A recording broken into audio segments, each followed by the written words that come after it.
പ്രകൃതിദത്ത ഭക്ഷണങ്ങൾ നമ്മുടെ ജീവിതത്തിൻ്റെ ഭാഗമാക്കുന്നതിലൂടെ ജീവിതശൈലി രോഗങ്ങൾക്ക് ശമനമുണ്ടാകുന്നു. എന്നാൽ രുചികരമായ ഭക്ഷണം തേടിപ്പോകുന്ന നമുക്കിടയിൽ പ്രകൃതിയിലെ ഔഷധ ഗുണങ്ങളടങ്ങിയ ആഹാര പദാർത്ഥങ്ങൾ അപ്രത്യക്ഷമായി കൊണ്ടിരിക്കുന്നു. പ്രത്യേകിച്ചും പുതുതലമുറകൾക്കിടയിൽ പോഷക സമൃദ്ധിയിൽ പഴത്തേക്കാൾ മുന്നിൽ നിൽക്കുന്ന ഒന്നാണ് വാഴക്കൂമ്പ് അഥവാ വാഴച്ചുണ്ട്.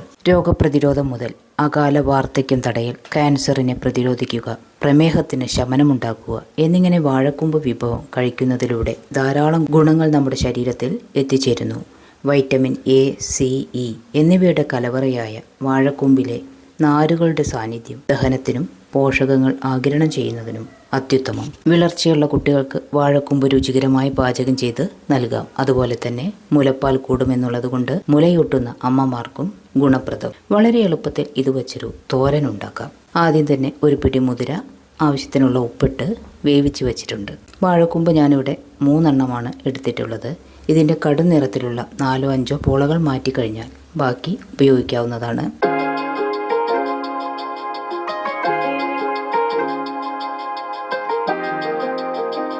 ശേഷം ഞാനിതൊരു ഗ്രേറ്റർ വെച്ച് കഷ്ണങ്ങളാക്കിയിട്ടുണ്ട്. കത്തി കൊണ്ടും അരിഞ്ഞെടുക്കാവുന്നതാണ്. ഇതിൻ്റെ മുകൾ ഭാഗം തൊട്ട് ഇങ്ങനെ ഗ്രേറ്റ് ചെയ്തെടുത്താൽ ഇത് നന്നായിട്ട് കഷ്ണങ്ങളാക്കാൻ കഴിയും.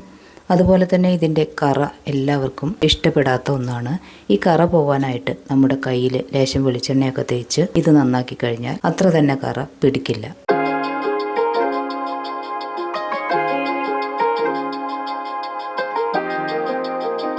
ഇപ്പോൾ ഇതെല്ലാം നന്നായി ഗ്രേറ്റ് ചെയ്ത് വെച്ചിട്ടുണ്ട്. ഇനി ഇതിലേക്ക് ആവശ്യത്തിനുള്ള ഉപ്പും അതുപോലെ 5-6 കാന്താരി മുളകാണ് ഞാനിവിടെ എടുത്തിട്ടുള്ളത്.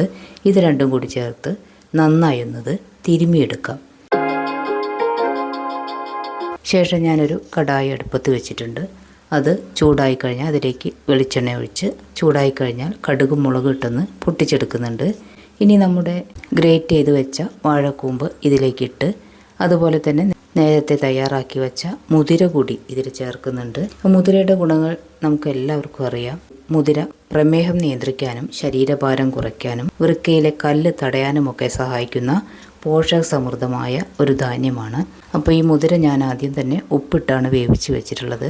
അതുപോലെ തന്നെ വാഴക്കൂമ്പിലും ഉപ്പ് ചേർത്തിട്ടുണ്ട്. ഇനി ഈ മുതിരയും ഇതിലേക്കിട്ട് നന്നായി മിക്സ് ചെയ്യുക. വേറെ ഇതിലേക്ക് ഉപ്പൊന്നും ചേർക്കേണ്ട ആവശ്യമില്ല, വെള്ളവും ചേർക്കേണ്ട ആവശ്യമില്ല. ഇനി ഇത് നന്നായി ഒന്ന് ഇളക്കി അടച്ചു വെച്ച് ചെറിയ തീയിൽ 15-20 മിനിറ്റ് ഒന്ന് വേവിച്ചെടുത്താൽ നമ്മുടെ വാഴക്കൂമ്പ് തോരൻ റെഡിയാവും. ഇനി ലേശം കറിവേപ്പിലയൊക്കെ ഇട്ട് നമുക്കിത് ഉപയോഗിക്കാം. അപ്പോൾ ഇത് നല്ല സ്വാദിഷ്ടം തന്നെയാണ്. കറയുടെ കയ്പൊക്കെ ഒന്ന് കുറഞ്ഞ് കിട്ടും ഈ മുളകൊക്കെ ഒന്ന് ചേർത്ത് കഴിഞ്ഞാൽ. അപ്പോൾ ഇന്നത്തെ വീഡിയോ ഇത്രയേ ഉള്ളൂ. ഇഷ്ടപ്പെട്ടാൽ ലൈക്ക് ചെയ്യുക, ഷെയർ ചെയ്യുക, കമൻറ്റ് ചെയ്യുക. അതുപോലെ തന്നെ ചാനലൊന്ന് സബ്സ്ക്രൈബ് ചെയ്ത് സപ്പോർട്ട് ചെയ്യുക. താങ്ക്